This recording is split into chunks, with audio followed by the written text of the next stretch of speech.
para o Diálogos Urbanos, dando sequência à série Diálogos Econômicos.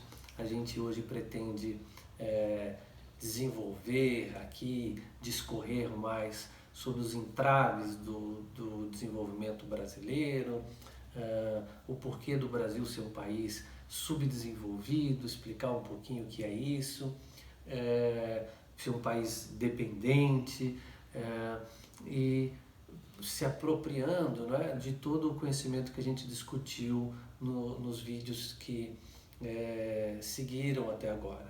Então, nesse sentido, eu peço que vocês tentem relacionar tudo aquilo que a gente falou de atividade econômica, de sistema monetário, de taxa de juros, setor externo, a capacidade que o Estado tem que ter de fazer política econômica, fiscal, monetária, para a gente compreender esses elementos que são um pouquinho mais complexos, um pouco uma provocação para a gente refletir sobre o Brasil. Tá? Por que o Brasil é um país com renda média? Por que o Brasil é um país subdesenvolvido? Por que a gente tem esse entrave para crescer? O que nos amarra tanto e o que fazer? Né? Bom, acho que a primeira coisa a gente tem que considerar o nosso histórico, a formação histórica econômica brasileira. Né? A gente é um país que foi formado como uma colônia. O processo de formação econômico brasileiro se deu de maneira muito concentrada. Isso quer dizer que poucas pessoas tiveram acesso a muita terra, a muita riqueza, durante praticamente 400 anos da nossa história. Né? E nesse período todo ele foi marcado pelo signo da escravidão. Isso é necessário para que a gente entenda o seguinte: parte daquilo que foi produzido no ciclo da cana no Brasil, que era de commodity, cana de açúcar, um produto só vendido para o mundo. Depois a mineração, minério de ferro, não é? Extrativismo, feito também com mão de obra escrava para o mundo, porque éramos colônia. Não é? A gente servia de retaguarda para o sistema, para a Europa, para o sistema europeu.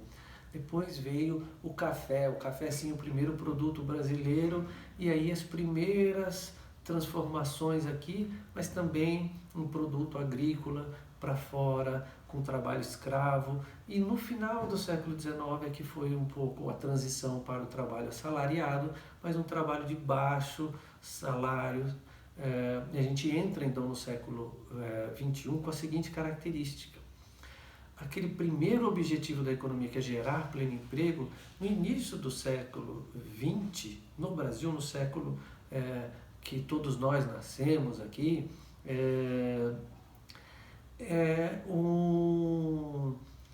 a gente tem uma oferta de mão de obra muito grande. E essa oferta de mão de obra muito grande de ex-escravizados, de imigrantes que vieram para cá, faz com que os salários no Brasil sejam muito baixos e que a gente está muito longe do pleno emprego. Né? Qual a consequência aí? A gente é um país com uma concentração de terra, concentração de riqueza muito grande, um país muito desigual e um país com mercado de trabalho com desemprego muito alto. Né? Logo, a característica econômica do Brasil foi de produzir produtos agrários para exportação. E isso se faz em grandes extensões de terra, e quem ganha com isso é predominantemente uma pequena parte da sociedade que detém essa terra. Eu não estou aqui dizendo que essas pessoas são más, que elas são erradas, mas isso faz com que a gente entenda que a grande atividade econômica brasileira, que é produzir produtos de baixo valor agregado, produtos agrícolas, produtos primários, ele tem o objetivo de exportar e, em geral, grande parte dessa renda fica com poucas pessoas. Se o mercado de trabalho no Brasil é muito amplo, tem muita gente, o desemprego no Brasil é sempre alto, os salários são baixos. Se o salário é baixo, o nosso nível de consumo é pouco, o dinamismo da economia brasileira é baixo. Então olha para as primeiras conversas que a gente teve, que o PIB é a soma de tudo que a gente consome, do que as empresas produzem, não é? Do que o Estado arrecada com isso e gasta, do que a gente vende para o mundo, descontando o que a gente compra do mundo. Ora, a gente vende para o mundo muita soja, muito frango, vendemos muita cana, vendemos muito minério de ferro, vendemos café. Hoje a gente vende soja e frango. E poucas pessoas retêm isso tudo. Mas o salário ser tão baixo faz com que o consumo da economia brasileira seja muito restrito. A gente tem baixo dinamismo econômico. E aí, se a gente consome pouco, as empresas aqui no Brasil produzem pouco. E se produz pouco, quando você produz, isso é uma outra regra na economia, quando você produz em poucas quantidades, o custo de cada produto, o custo unitário é mais alto. Isso faz com que mesmo as empresas brasileiras que produzem com um custo unitário maior. E aí a gente não consegue ganhar competitividade no mercado internacional, a gente não consegue vender produtos para o mundo. A gente vende commodities, bens primários, tá? Porque a gente tem um baixo dinamismo interno. Então olha o que eu estou dizendo, a gente é concentrado, a gente não tem emprego, a gente tem baixos salários por conta disso, e aí tem baixo consumo, e as empresas brasileiras pouco conseguem produzir em quantidade e competir lá fora. Mas é claro que tem empresas complexas no Brasil. A gente produz geladeira no Brasil, produz carro no Brasil, produz ônibus no Brasil. Mas quem produz ônibus é a Mercedes, é a Scania, que não é brasileira.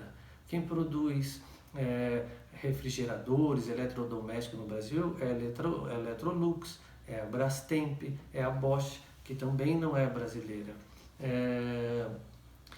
Logo, quando o Brasil consegue crescer um pouquinho, o que a gente faz? A gente compra uma geladeira, a gente troca de televisão, a gente troca de carro, que é da Ford, que é da Volkswagen, que também não é brasileira. Então a gente pega a nossa renda e paga para uma empresa estrangeira, que faz o quê? Manda parte desse lucro para fora. Quando a gente cresce, as remessas de lucro do Brasil vão para fora também. Isso faz com que a gente tenha nas nossas transações correntes, no nosso balanço de pagamentos, né, as transações externas, a gente seja deficitário, mesmo quando a gente cresce. Quando a gente cresce, a gente melhora, as empresas estrangeiras lucram mais, manda mais dinheiro para fora e aí a gente gera um déficit lá no balanço de pagamentos. E para corrigir isso, o que a gente tem que fazer? Atrair capital estrangeiro. E para essa atração de capital estrangeiro, a gente faz como? Elevando a taxa de juros. E aí quando a gente eleva a taxa de juros, a gente encarece o crédito, que diminui novamente o consumo, que dificulta as empresas brasileiras a tomarem crédito e fazer investimento, que valoriza a taxa de câmbio, que vai deixar o produto brasileiro mais caro de novo, e aí a gente continua sem conseguir competir. Percebe que é um ciclo de eterno retorno? Isso trava a economia brasileira, né? Então logo o que a gente tem que fazer? A gente tem que produzir produtos mais complexos aqui, a gente tem que investir em tecnologia, a gente tem que investir em infraestrutura, investir em ciência, desenvolver produtos com maior nível de complexidade para que a gente consiga produzir produtos com maior valor agregado, vender para o mundo sem ficar dependente tanto desses produtos, não é? Mas para fazer essas inovações a gente precisa de uma acumulação anterior. E essa acumulação ela ficou restrita ao setor agrário exportador.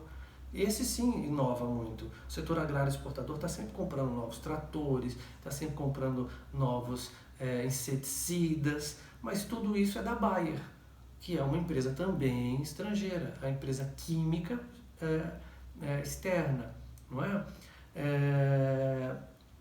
Então, o Brasil, nesse sentido, não desenvolveu uma burguesia brasileira industrial que queira produzir produtos sofisticados, né, nacionais. E aí a gente, brasileiro em geral, também reproduz um hábito que é de consumir produtos importados sempre achando que há uma superioridade dos importados em relação ao nacional. Como a gente não consegue produzir muito, não consegue produzir com qualidade e está sempre preferindo o nacional, não é? De tal forma que a gente até o nosso padrão de consumo também é um padrão de consumo que imita o modelo que o mundo nos concede. a consequência disso, eu vou tentar sintetizar aqui. Olha, a gente é historicamente dependente, historicamente concentrado, a gente tem uma renda baixa, isso faz com que a nossa economia não tenha dinamismo e aí a gente tem uma dependência, uma trava na atividade econômica. A gente tem uma